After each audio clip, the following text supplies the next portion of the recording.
Desde el Observatorio en Tecnología Educativa del Centro de Tecnologías para la Academia de la Universidad de La Sabana, vamos a abordar el tema del ciberacoso o cyberbullying.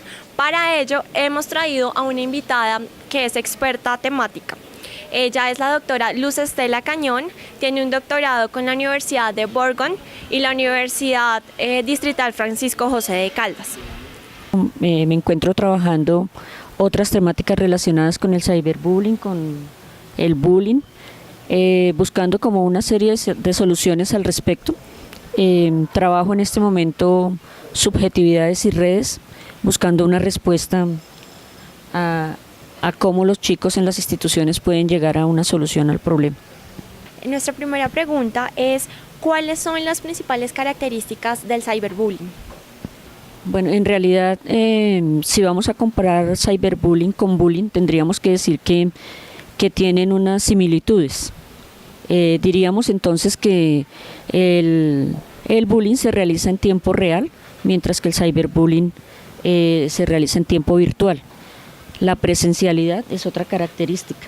La persona que me hace bullying está presente, yo lo identifico, sé quién es, cómo lo hace y puedo describir lo que él hace en mi contra. Mientras que en el cyberbullying el anonimato es una de las características fundamentales y también es una de las formas que ayuda a encubrir incluso delitos. ¿Cuál cree que es la forma más efectiva para prevenir el cyberbullying desde la perspectiva docente? Bueno, desde el punto de vista de los docentes, lo principal es cero tolerancia a cualquier tipo de práctica en contra de un estudiante. Desarrollar la parte formativa en relación con valores como la empatía, la autonomía, adicionalmente fortalecer los lazos de amistad, que a veces descuidamos esa parte, y adicionalmente también empezar a formar, a dar fortaleza a los chicos que sufren de cyberbullying. Empezar a formarlos con una fortaleza, primero para enfrentar la situación y segundo para poder ellos mismos buscar la solución. ¿Cuáles son las consecuencias del cyberbullying para las víctimas? Se conocen muchísimos efectos del cyberbullying y del bullying para la víctima.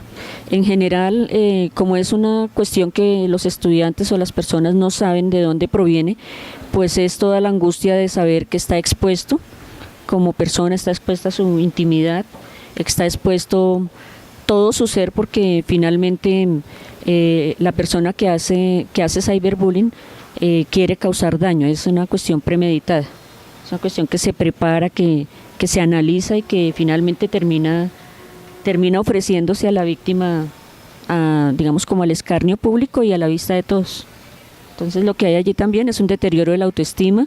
Se ha sabido, por ejemplo, de personas que comienzan a tener un deterioro físico porque no aguantan psicológicamente lo que les está pasando.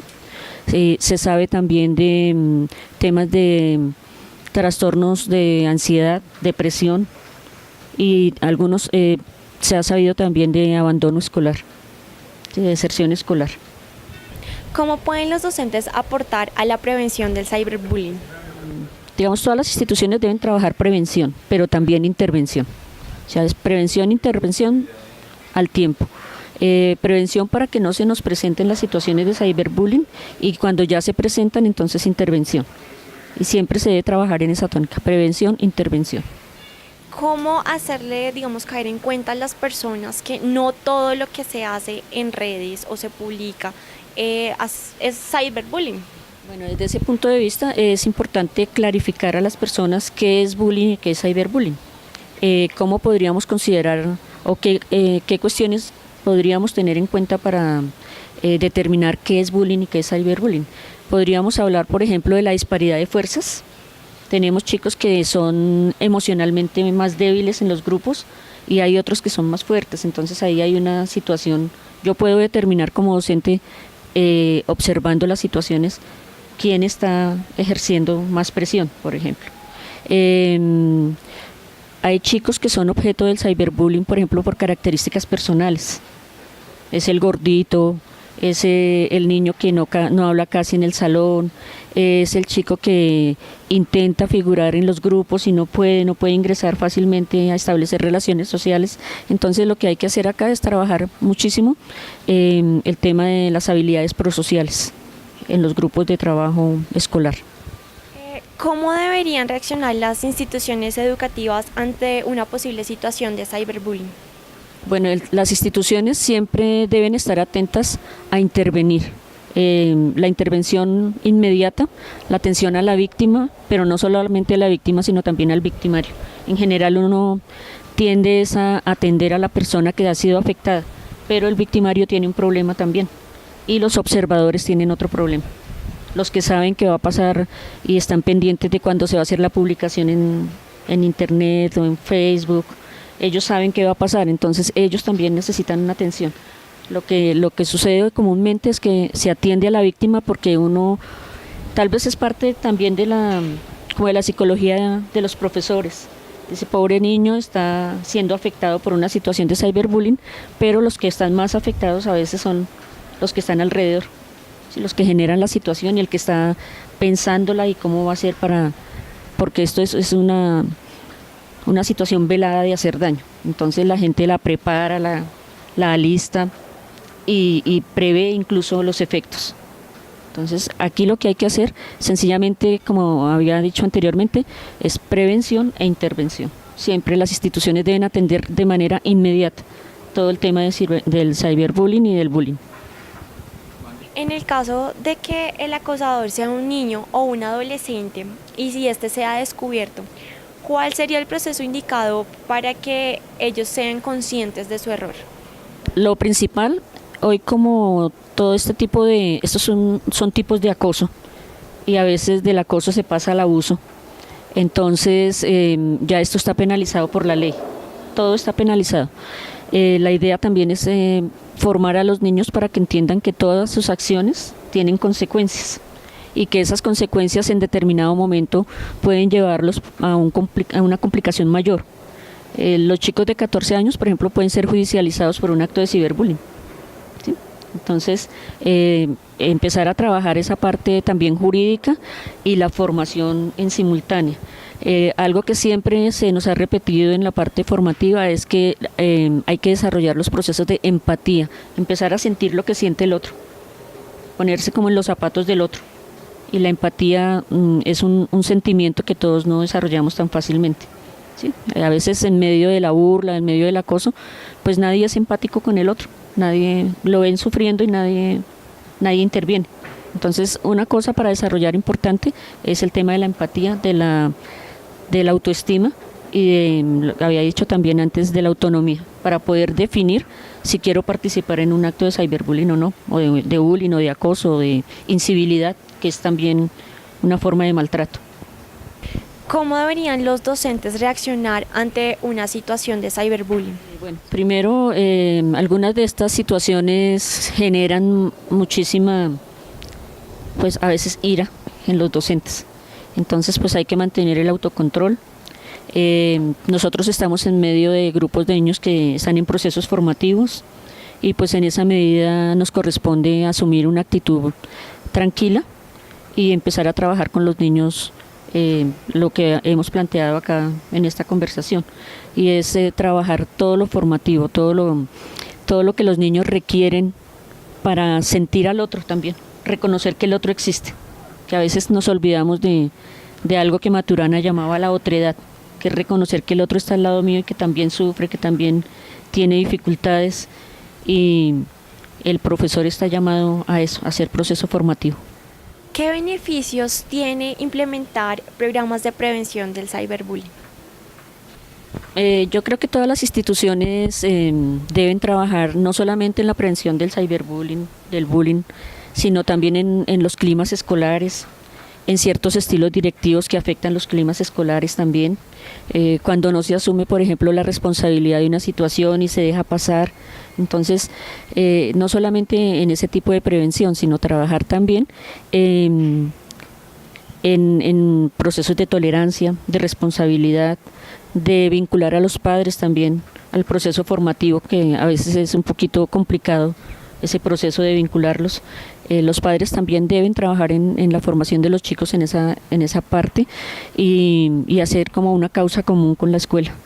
Esa es la ventaja. Si logramos que los padres se vinculen también y que todos como sociedad entendamos que somos responsables de ciertas acciones que los niños aprenden, porque los niños aprenden a subir cosas a internet porque otros suben, porque a veces son los padres los que envían mensajes feos, o a veces somos los profesores que escribimos mensajes grotescos. Bueno, entonces, si es así, entonces la idea de nosotros como profesores debe ser siempre fortalecer. Y el trabajo de fortalecer está entre la creación de programas, incluso hay cartillas. Yo conozco muchísimos trabajos de escuelas donde han trabajado fuertemente el control del cyberbullying. ¿Sí? No es que no se presente, sí se presenta, pero pues se puede discutir, por ejemplo, en el aula, como un problema que nos ocurrió a todos, si estuvo bien, si estuvo mal, cómo vieron a sus compañeros en esa relación, qué debería hacer el compañero. Y aquí se trabaja un poco de ética y un poco también de dilemas morales. ¿Sí? Hay que fortalecer la moralidad también. ¿Usted no considera que posiblemente los programas de prevención y promoción puedan llegar a incentivar el cyberbullying? Casi siempre se ha creído que trabajar tanto en una situación podría generar, lo mismo se ha dicho, por ejemplo, de enseñar sobre anticoncepción, sobre cosas de esas, pero se requiere porque estamos en un proceso de recuperación de la credibilidad en el país también. Entonces hay que formar a los niños que en este momento, precisamente por todo ese uso de la tecnología, todo se puede y todo se vale. ¿Sí? El ciberbullying y los programas se pueden aprovechar para eso, para encontrarnos nuevamente, para encontrar al otro cara a cara, para poder desarrollar esos procesos donde yo le puedo decir al otro lo que no me gusta de él y llegar a un acuerdo cuando estamos en desacuerdo. Pero los programas a mí me parece que son fundamentales. Una institución que tiene programas anti-bullying o de prevención son instituciones que no tienen en general, digamos, no se ha oído que desarrollen lo contrario o que se ocurra lo contrario en relación con la temática que se esté manejando. Si el docente necesita de pronto desenmascarar de alguna otra forma a la persona, al acosador, ¿cómo hacer ese proceso? ¿Se puede hacer en público? ¿Se debe hacer con la víctima? ¿O se debe hacer con los padres? ¿Cómo hacer para desenmascarar al acosador sin que éste se sienta pues juzgado o atacado? Y si debe hacerse en público o con el victimario. Están llamados los procesos de formación ciudadana también. Entonces, algunas veces hay profes muy hábiles que logran que su acosador, pequeño acosador, aparezca voluntariamente a través de la persuasión, que él mismo diga, no, sí, yo fui, creo que no estuvo bien, yo fui quien le escribió a fulano y le dije tales cosas, lo lamento, lo siento, ¿sí? Llevar como en un proceso de persuasión al chico a que lo asuma y a que lo esboce en público también, porque el daño que se hace con el cyberbullying o con el bullying no es un daño reparable en secreto. Sí, hay que reparar a la víctima, como en todos los procesos, como en el proceso que estamos llevando en el país, hay que reparar a la víctima, y la víctima se repara reconociéndole nuevamente como persona, como sujeto, como otro. Entonces eso, los maestros saben muchísimo de eso, de los juegos de persuasión, esas cositas que hacen que la conciencia surja también. Los niños también saben de eso. Entonces, en ese estado de cosas, los chicos terminan confesando que ellos fueron. O alguno termina diciendo, no, yo sé que usted fue, párese y diga. ¿Sí? Asúmalo. Y enseñar eso es bueno también para la formación de las personas, asumir lo que se hace.